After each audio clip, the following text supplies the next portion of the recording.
আম ডাল করার জন্য প্রথমে দেখো এখানে আমি 1 কাপ মুগ ডাল আর মসুর ডাল মিশিয়ে 1 কাপ ডাল নিয়েছি। নিয়ে ভালো করে ধুয়ে দেখো আমি সেদ্ধ করে নিয়েছি সামান্য একটুখানি নুন দিয়ে। দেখো আমি একটুখানি পাতলা করেই সেদ্ধ করেছি। দেখো জল রয়েছে বেশ অনেকটা পরিমাণে, যেহেতু টক ডাল তো একটুখানি কিন্তু পাতলা হলেই ভালো হবে খেতে। আর এখানে দেখো একটা আম আমি এরকম করে লম্বা লম্বা করে কেটে নিয়েছি, একটু সরু সরু করে আর কি। আর এখানে দেখো কড়াইয়ে আমি তেল দিয়ে দিয়েছি, সর্ষের তেল অল্প একটু। আর এর মধ্যে ফোড়নে আমি দিচ্ছি একটা শুকনো লঙ্কা দিলাম, আর দিয়ে দেবো একটু কালো সর্ষে। তো দেখো এই যে কালো সর্ষে দিয়ে দিলাম, তেলটা গরমই আছে, মধ্যে দিয়ে দেবো। দিয়ে একটু হালকা করে নাড়াচাড়া করে নেবো।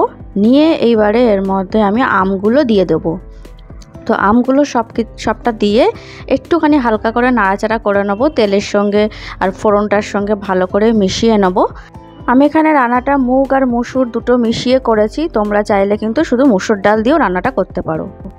হালকা করে একটুখানি নাড়াচাড়া করে নিয়ে এইবারে এর মধ্যে আমি দিয়ে দেবো সামান্য একটুখানি নুনটা দিলে আমটা খুব তাড়াতাড়ি নরম হয়ে যাবে। আর দিয়ে দিলাম 1/2 টিস্পুন হলুদের গুঁড়ো। এর মধ্যে আর কোনো রকম কিন্তু মশলাপাতি আর কিছুই পড়বে না।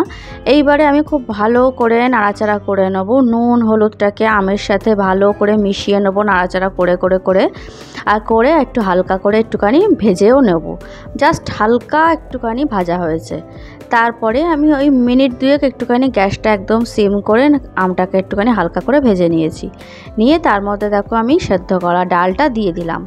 তো ডালটা দিয়ে আমি ভালো করে আমের সাথে মিশিয়ে নিচ্ছি, খুব ভালো করে মিশিয়ে নিয়ে এইবারে এর মধ্যে আমি পরিমাণ মতো নুন দিয়ে দিচ্ছি। যতটা পরিমাণ দরকার ততটা নুন দিয়ে দিলাম, দিয়ে আবার ভালো করে মিশিয়ে নিচ্ছি। নুনটাকে ডালের সাথে খুব ভালো করে মিশিয়ে নেব। নিয়ে তারপরে ওর মধ্যে আমি 1 চামচ চিনি দিয়ে দিচ্ছি।